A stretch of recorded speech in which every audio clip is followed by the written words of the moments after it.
I'm super excited. What's your question? Are you rolling? We were excited from the very beginning, knowing that we were going to get to reunite Carol and Daryl on this show. Go! You see Daryl and Carol working together again in tandem, which is something that I missed. I was so excited to come back, most of all because Melissa was here. Working with Melissa McBride, she's a riot. She's really funny. I really love being able to see Carol in Jeopardy. That looked great. I've been waiting to meet her since we started season 2. Melissa who?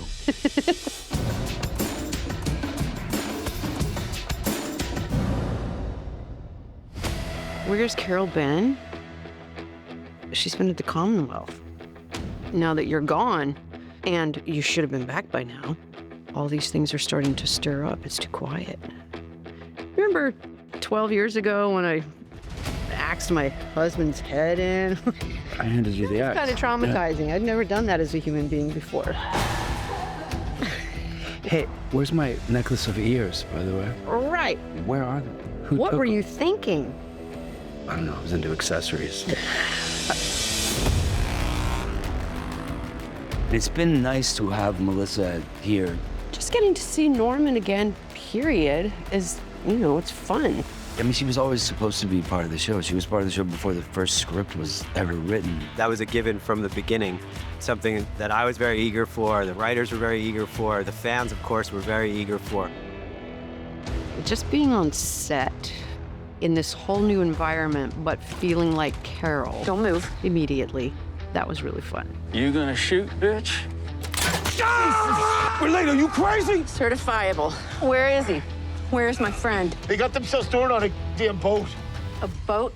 To where? to France, okay? Her journey had to feel like classic Walking Dead. I wanted the zombies to be a threat. I wanted to really get into seeing how Carol's brain clicks, because she finds herself in situation after situation where she has to be quick on her feet. I was really grateful that Greg was here because, this is all new to me and everybody's been situated already. So it was really nice to have his familiar face here. I wouldn't touch the fence because you notice that it's electrified. Bzz, bzz. Okay. Somebody help! What are you doing? Snooping on my property. I'd like to think that we can rely on the kindness of strangers. I was coming into the show with no experience in this world at all. It's ready to go. Working with Greg Nicotero was a real dream. He was somebody so immersed in this world that I was able to really get comfortable here very quickly. Melissa and Manish too, just come in and watch the playback of that. I met with Manish a few times, and we just thought that he had a great quality for the role, that he had a great openness, a great tenderness. He brought a different color from any other character that we had on the show. You can spend the night here if you want. No, he's huffing it now. Working with Melissa McBride this season has been so much fun. We literally just laugh all day. It was just the two of us for so many scenes. We were able to explore and figure out how to navigate this journey together.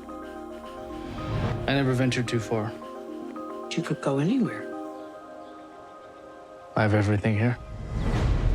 For Carol's journey, the external journey is I need to find my friend. But internally, it is really about resolving grief to the best that she can and forgiving herself for some of the things she's done. The season 2 episode where Sophia comes out of the barn, I remember everything about it. We did a lighting transition from night to day, and all of a sudden she finds herself standing there. And I recreated the same shots. It was fascinating to me because it was all right there. It was almost exactly like verbatim, even the little girl that they cast for Sophia. The mannerisms, the camera angles, lighting, took me back to that moment.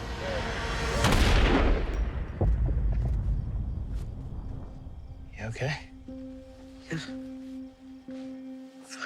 We were trying to find ways to succinctly echo the past, to try to dig into the inner life of Carol, and Cherokee Rose just seemed like a good way to do that. They represent hope, Yeah, I know.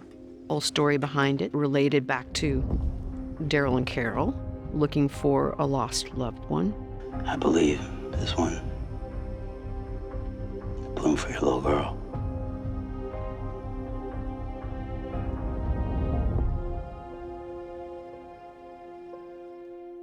For Carol, Daryl is home.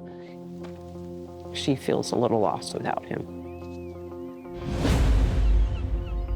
The idea of home takes on a different meaning for Daryl. Do you hope for Daryl to stay here? Yes, but I think he misses Carol and the others. Daryl was torn between two homes, and you absolutely see Isabel, Daryl, and Laurent as a family unit. Baseball scene, of course, is meant to sort of represent exactly that. The baseball scene was fun. It's written, Laurent knocks the first ball out of the park or whatever. That didn't happen the first time. It's all right, I got another one. The scene was really fun because it was so loose, you know? Sometimes the loose ones are the best. You know, you're also doing it on the side of a castle in a certain style of clothing and a baseball bat made out of the leg of a table. Cricket again. No, it's baseball. American baseball. You know, it was funny too because I think Clemence didn't quite know baseball terms in real life. We need a catcher. What's a catcher? Because we don't play baseball in France, like it's not a thing. I could tell she really didn't know what that was. I'll be a catcher. All right, we got a catcher. It just turned into an actual game. It was fun to shoot because you get to ad-lib. All right, bend your knees.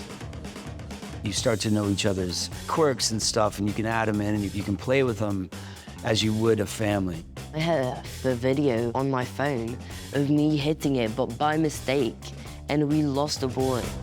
Away! Woo! Yeah! It went so far away, and we never found it. We actually just got to witness Louis realizing he was really good at baseball. Yeah! He got really good. He's like, I've never played baseball before. And then he's like, pow. That's what I'm talking about. Norman and I, we got really close this season. Sometimes he gives me one of his earbuds, and we just listen to music between takes. We bond over music. We bond over funny things. We tell jokes a lot. He's a really cool kid. Good job, Slugger. You sure you want to do this? If you're not moving forward, then you're done. For the premiere episode for season 2, we needed a big finale. The lightning strikes the generator explodes, the walkers are flooding through, there's fires everywhere. There's no choice, they have to go. I've never been up in one of these before. I have a little bit of experience flying a plane. I've flown a plane twice a long time ago, so I had some familiarity inside the cockpit. It's a big leap of faith to get on a little plane that's been Frankenstein together and hope that you're going to get across to Europe. They got to drive the plane through the walkers to get to the runway. I wanted one gag where Carol gets attacked by a walker and swings it into the spinning propeller blade. My little Indiana Jones homage. Then it comes time for them to take off. How can we do this and be safe? Anytime we were shooting in the front of the airplane, we had to take the propeller off. So you could push it. Sebastian, our stunt coordinator, he said, oh, well, no, it'll be fine. We'll just have the stunt people get hit by the wing and fall down. I said, really? He said, yeah, it'll be great. Don't worry about it. The stunt team did a fantastic job of keeping everybody safe and giving us some really spectacular footage. There's nothing to be afraid of up here.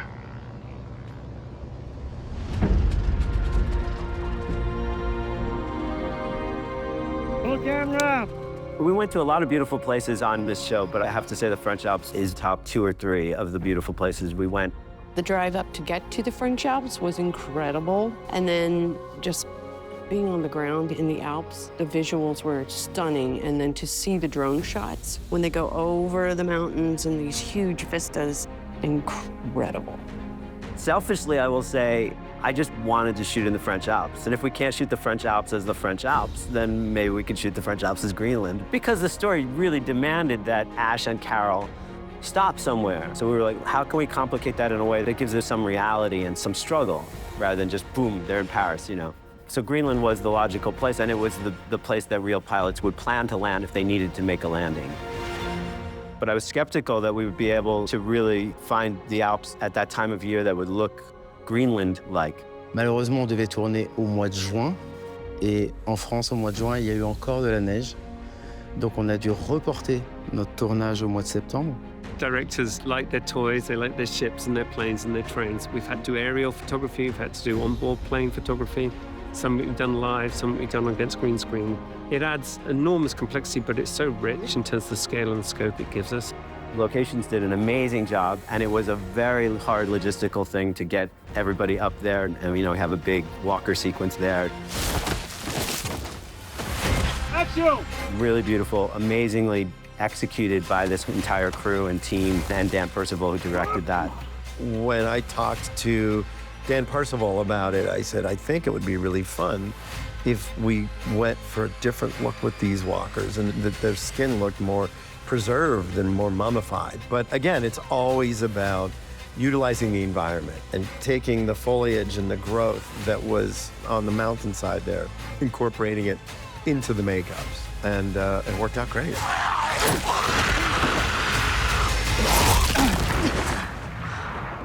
Welcome to Greenland! Things happen with Carol back where she's at and where Daryl, where he's at. So it becomes more of a dual focus. It also injects a lot of new energy coming from Melissa as Carol and her journey to try to figure out what's happened to her friend. All right, spotted at least 2 of them. Everyone follow me. Today we're filming the scene where Emile, Falou, Isabelle, and the rest of the group have been told that Laurent might be here and are coming to try and rescue him. This was written as a windmill, and the writers had in mind a classic style windmill, but it's a water mill. It's a beautiful old factory that ground grain. It works really beautifully for our story because it's hard to find complete ruins anymore. And of course, in the post-apocalyptic world of The Walking Dead, finding ruins is good for us. So we love this, but it's very hard to work in. There's one way up, and there's one way down on a spiral staircase. And this big window here, you can see, very shortly someone's going to fly out of there. So we're replacing the glass panel with a breakable glass to put a stuntman through.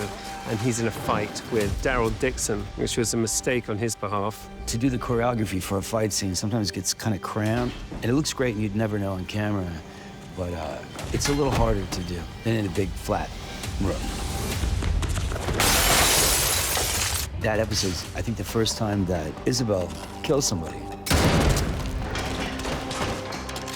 Laurent is in jeopardy, and so she has a big change of heart.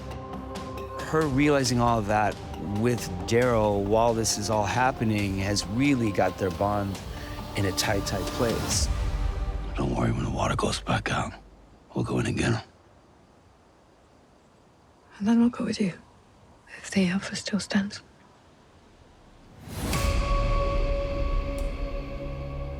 Norman and I talked about, let's do an adult relationship that doesn't feel TV forced. There was always the hope that there would feel like a dynamic chemistry between the two of them, but it wasn't a given and it wasn't a necessity. And of course it happened, and so it made sense to us to want to give that more visual realization. The kiss was sort of a way of saying, yes, there are feelings between these two that are deep.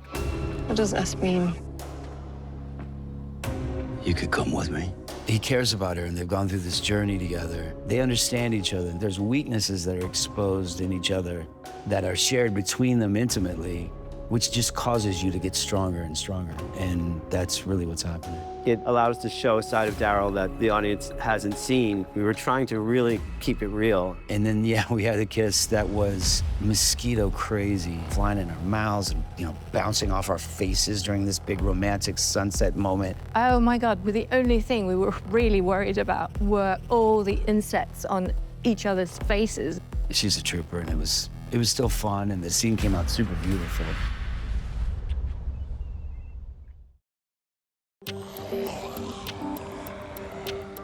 I used to work here as a janitor. I'd sweep the floors of galleries full of religious paintings. I wonder why the greatest artists felt compelled to depict the same violent imagery over and over again. We had a great opportunity to film outside the Louvre in the streets and inside. Having the Louvre for ourselves, it's one of the greatest memory of work I have. It's a very special place. It took about a year to plan and be able to shoot at the Louvre. That was a huge task. We had to visit there many times and sort of talk it through and figure out how we were going to do it. Et donc ça a été exceptionnel pour tout le monde de tourner au Louvre. Je crois que ce jour-là, nous étions au moins 900 techniciens et figurants. Énorme pour une journée de tournage au Louvre. Vraiment, je pense qu'il y a très peu de shows qui ont été faits là-bas, de cette ampleur. Mais on a réussi à le faire et on a réussi à immortaliser la Joconde et tourner devant tous les tableaux. Donc on rentre dans l'histoire en ayant fait ça au Louvre. When we created the character of Genet in the writer's room, we had this idea of this backstory that I always wanted to get to. Genet is this simple woman working honestly, in love with her husband, planning to have a family. And that is taken away from her. Qu'est-ce qui se passe? Les gens pètent les plombs, là. Je sais pas. Bah écoute, je me dirige vers l'entrée là. Et la police est partout. The idea was having the opportunity to tell another perspective of the breakout of the zombie apocalypse through the eyes of a character. It's the genesis of Genet's transformation into the character that she is now. Ils vont pas me laisser rentrer, je pense. Là, viens là. Ok, on essaye. And that comes across by her witnessing the death of someone that she loves. Ça va aller. Je t'aime. Moi aussi. They don't know exactly where the danger is. And then she sees those walkers coming, and there's nothing she can do about it. He's looking at her, knowing that he's dying, and she's completely helpless.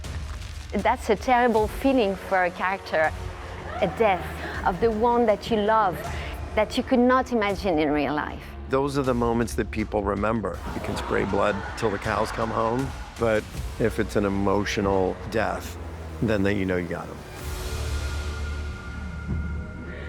The only light that she had was her husband, and when that's gone, then everything is possible.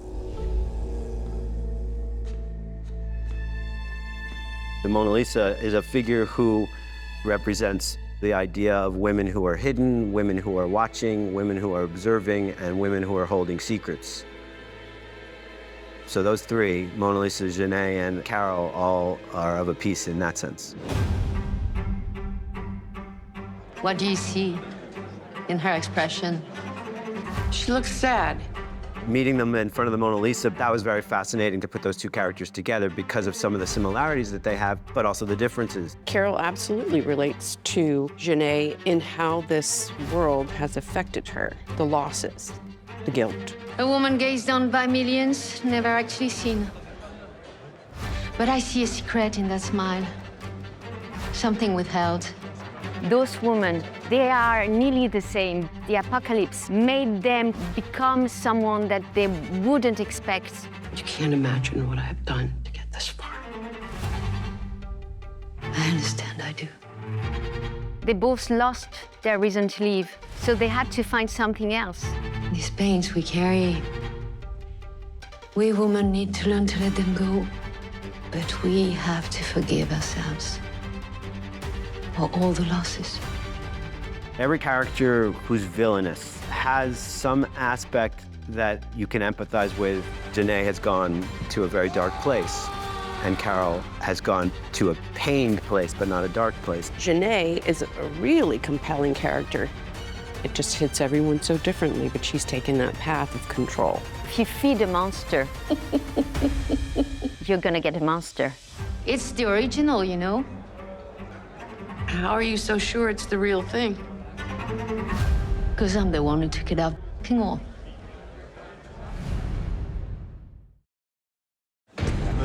Sylvie, bear with us. It's for the best. Stop saying that. You're going to kill him. Arrête!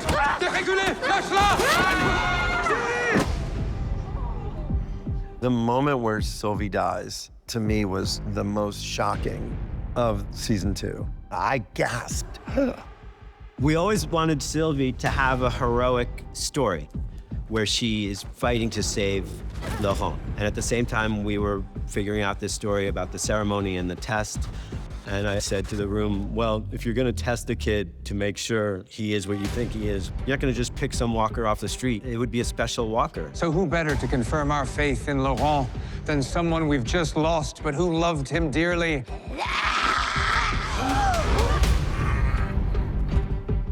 When I found out that Sylvie was the one to test Laurent, honestly, I was a bit shocked. I jumped out of my chair. I was reading the script and I was like, no! And now, her love will deliver us all. Lo Song does not think of himself as a villain, and he believes in what he says. Okay.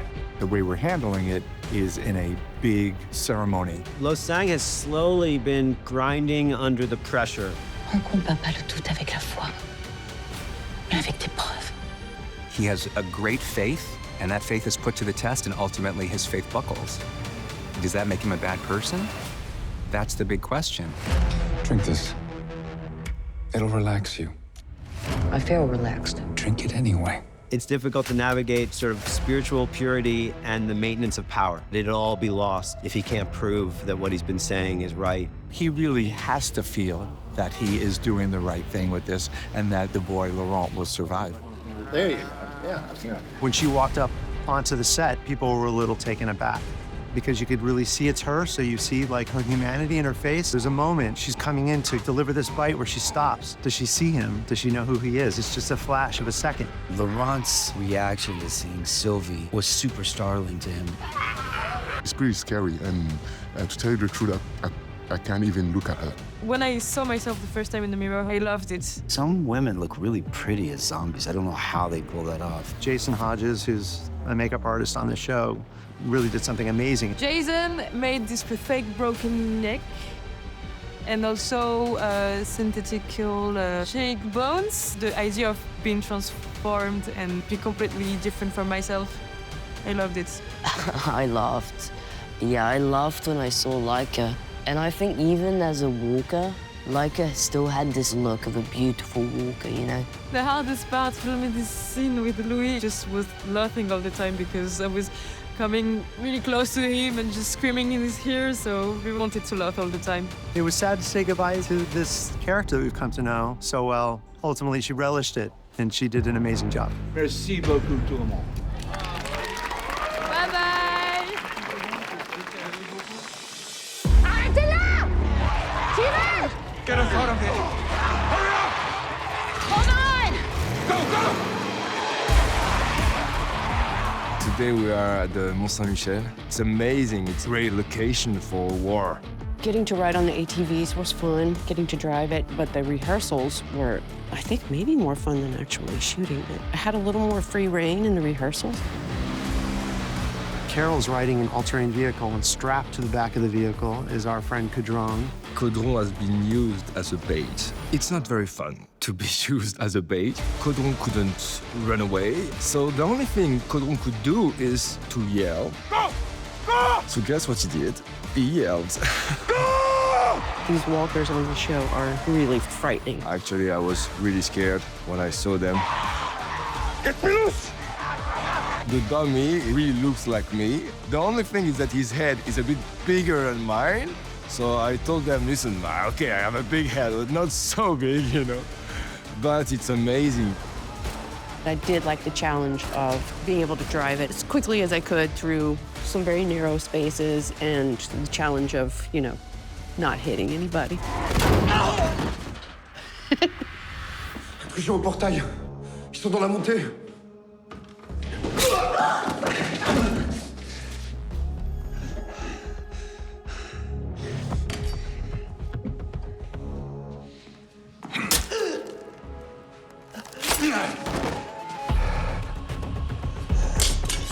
I read that scene. My response was literally this. Me?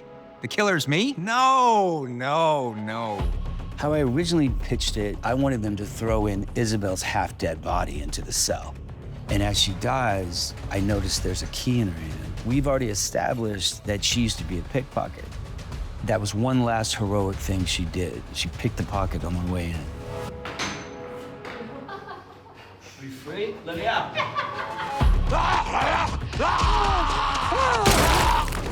I remember it was the first time that I had met Clemence. I'd been waiting to meet her since we started season 2, and we kept missing each other because we were never in the same locations. And I saw her in the trailers. We just had a big, long hug, and it was so nice to meet her. I liked it that they intersected when they did. She was the piece to get Carol to Daryl. What are you doing here? Even looking for a friend of mine. For the moment when Isabel dies, we wanted a really moving ending to the character. No. Losing her is not only terrible for Daryl, but he knows it's terrible for Laurent. It's a personal failure because he's a guy who says, I'll do this for you, and he does it. And he hasn't done it. That's what he feels. He thought he'd keep them safe, and he hasn't kept her safe. Make sure he's taken care of. I hope fans will remember the way she keeps her heart and her mind open. I can see them. The fireflies.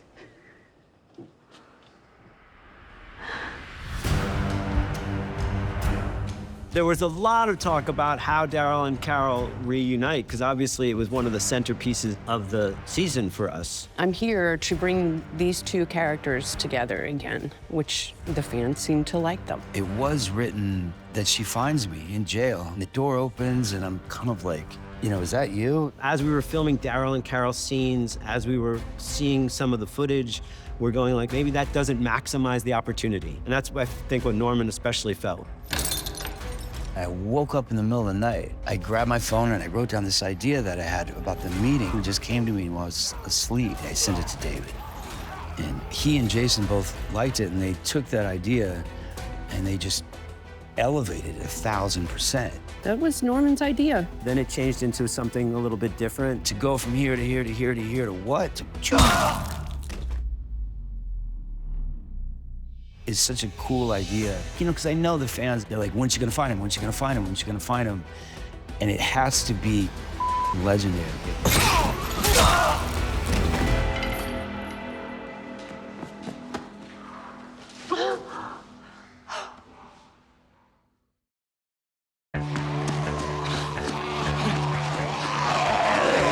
Filming the moment when Ash busts into the van at Maison Mère was pretty intense, because I'd never been in a scene with that many walkers before. They were really committed to their characters. You know, you feel really threatened in that small, enclosed space.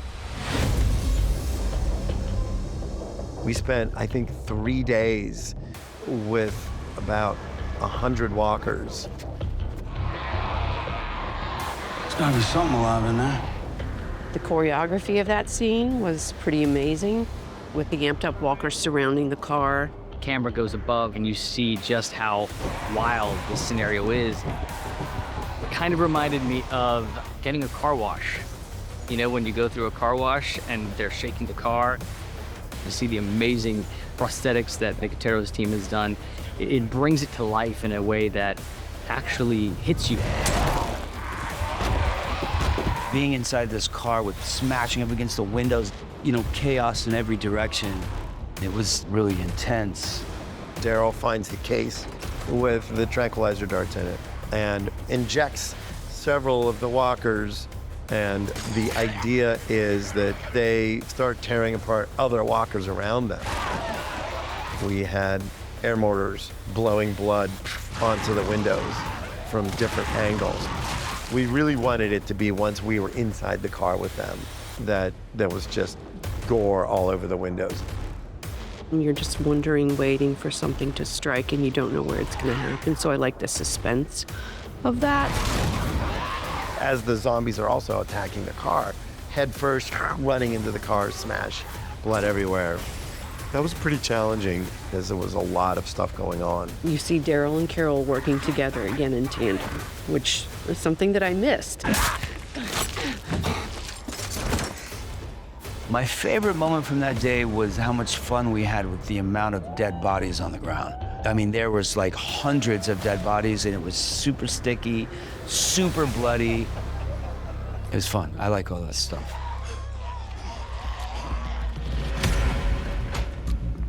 Ils sont partis juste après le petit déjeuner. The trick with Janae is she has been a tremendous villain for 2 seasons. Permettez.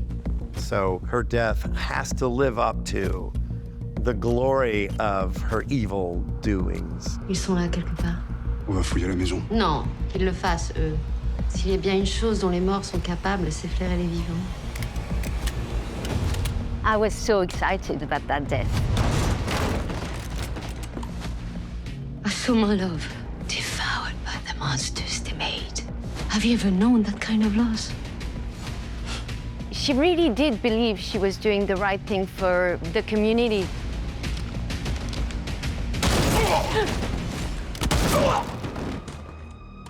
But that's it, it's gone.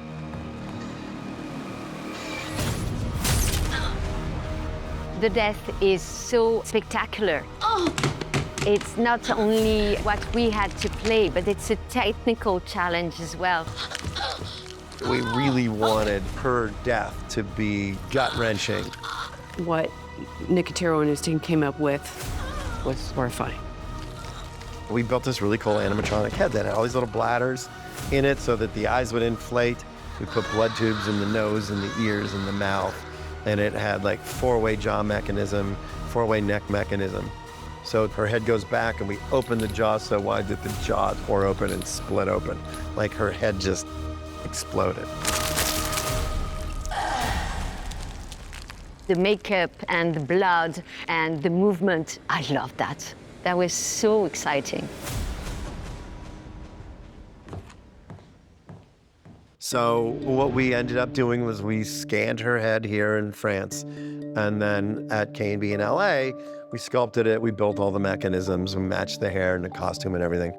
And then we shot it as an insert. More movement, side to side on the head. There you go, there you go. It was funny, I would have to call her from LA. Hey, I need really detailed photos of your teeth. She's like, I'm on holiday with my family right now. I'm like, okay, get a ruler and put it next to your eyes. I'm in the south of France, in a very remote village, and couldn't find a ruler. They didn't have it. So we had to go to the town after. My husband was taking pictures of me going, like that, and then we were taking the measures of, you know, okay. That was very funny. And of course, when she saw it, she's like, what are you gonna do with that when you're done with it? And I said, I don't know, it'll probably end up in your house somewhere, maybe.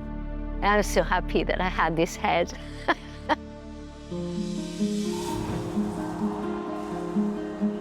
With Isabel gone, nothing else matters to Daryl but the boy. You know where I'm from? They say you blow on those to set your wishes free. In French, it's called pissenlit. Because if you eat one, it makes you pee in bed. Piss in the lit. There. Found this in the trunk of a car. There's this sweet scene where Laurent is playing the guitar. The hardest part of that, from a writing point of view and emotionally, was the idea of Daryl saying goodbye to Laurent. You're not coming, are you? Somebody has to stay behind. It takes me to like a place in my head where I'm probably never gonna see him again. I'll make it back. It was hard because I had to be kind of sad and like emotional. Go ahead, play something. I can play guitar. I've been doing it for maybe 2 years. But I mean, it was kind of hard to play because it wasn't tuned. But I think they wanted it to not be tuned because, you know, it's the apocalypse. And who would pick up a guitar after 12 years and just strum it and it would be perfect pitch? When we're shooting it, I was like, how are we gonna do this? How are we gonna do this? And everybody's nervous. And he was sort of struggling a little bit. I said, you know what, I'm gonna sing with you, which wasn't in the script, but I'm gonna sing the song. When you start singing it, I'll start singing it with you. And what it did was it gave two crackly voices. They sort of connected in a way, which made it even sadder. Hey, look at me. I'm gonna see you again. All right?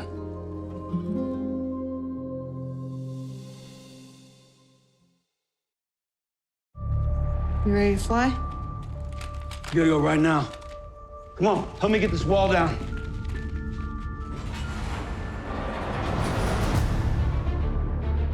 The Hippodrome sequence was many days. I think it was a full week and multiple units. It was probably the hardest overall sequence we filmed in the whole series. And 2, 1, action. I love having all the cast back together, the Hippodrome scenes. It's all the right flavors in the soup.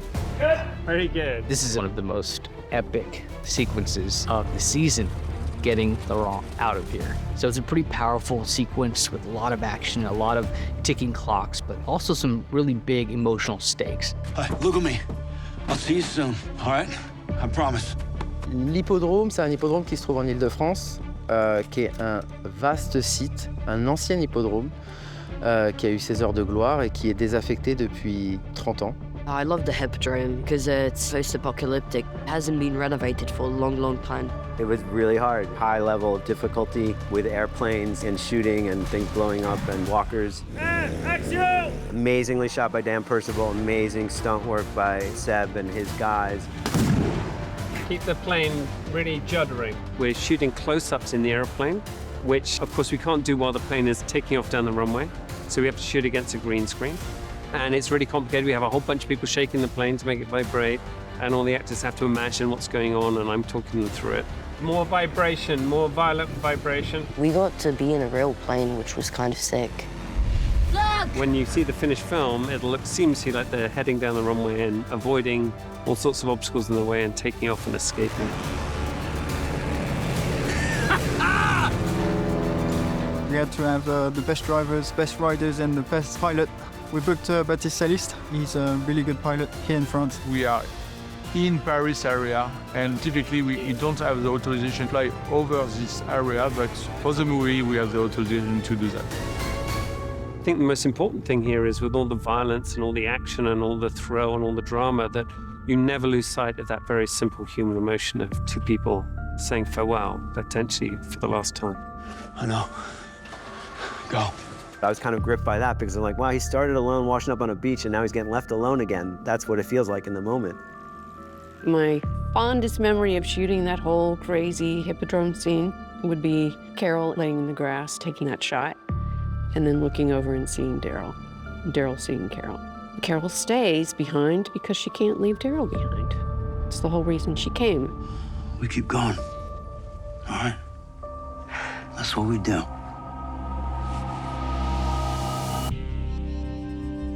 So we end the season in the Channel. The Channel is a tunnel that connects France to England. And the idea that we're positing in episode 6 is that things in England are better, ostensibly. And maybe there's another way to get some kind of boat or plane or something to get home. Alors certes, il y a beaucoup de tunnels en France, mais un tunnel dans lequel on puisse travailler pendant plus d'un mois, recréer tout l'environnement visuel du tunnel sous la Manche. Et on a trouvé un décor qui est dans le nord de la France, un tunnel désaffecté, un tunnel très compliqué d'accès, qui fait 2 km de long, dans un trou noir. If you want a coffee, it's like a 30-minute walk. It's sort of like being in deep space or like low depths of the ocean. We wanted something a little crazy, but also allow us to sort of break out of just realism. We were talking about bats, and there'd be lots of bats there. And then we talked about guano and the effects of guano. I'd written an episode on ER about kids who had ingested guano. That's how we went bat crazy in the writer's room. No, I didn't know that bat can drive you crazy. Yeah, but it's good to know. We've been testing these bioluminescent walkers for about a month and a half already. What we really wanted to do was get the sense that the glowing was happening from inside. The idea is this fungus that gets underneath the skin glows. It's really, really challenging to get lights underneath the prosthetic makeup. So we opted for some blacklight activated paints, and we would paint the suits and then put layers of translucent silicone over top of them to diffuse them so it looks like they're actually glowing from underneath. We actually painted some of the dentures with blacklight paint so the mouths will glow, and it looks fantastic. He sent me a little bit of the draft work for some of the Carol walkers, which is a little disturbing to see. He had taken a whole latex back in season 4 when they were going to kill Carol off. I had gone to his studio and they made a latex of my face. And he used that as preliminary drafts for what we'll be seeing in the channel. but it's just enough to not totally mutilate Carol in her own mind. I think it's very interesting for the characters. In a way, we have to go back in our past to resolve stuff inside us, you know. She thought she had come to terms with the death of Sophia, and she had in so many ways. I think it's a punishment that she may not even deserve.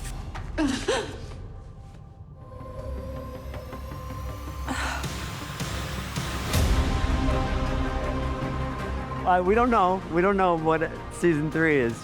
I don't know what the significance of Ash and Laura's escape is in the big picture.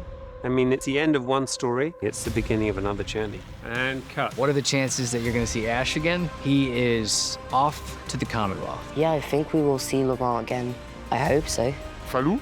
Ah, my goodness. I hope we'll see him again with family, kids, another adventure. They're still in Europe. It's just the two of them. Now what? There are other cool places not far from France. Thanks, everybody. Knowing that there's a new journey ahead and that now they're partnered and they're gonna fight it together is tremendously exciting. I like ending this season with just the two of them. It's a full circle. And cut. Thank you. That's a wrap. Thank you, guys. Woo!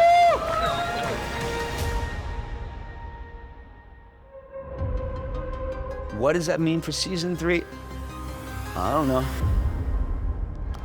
We'll be filming in Spain. So the show's going to Spain Yeah. for yeah. season 3. Super cool.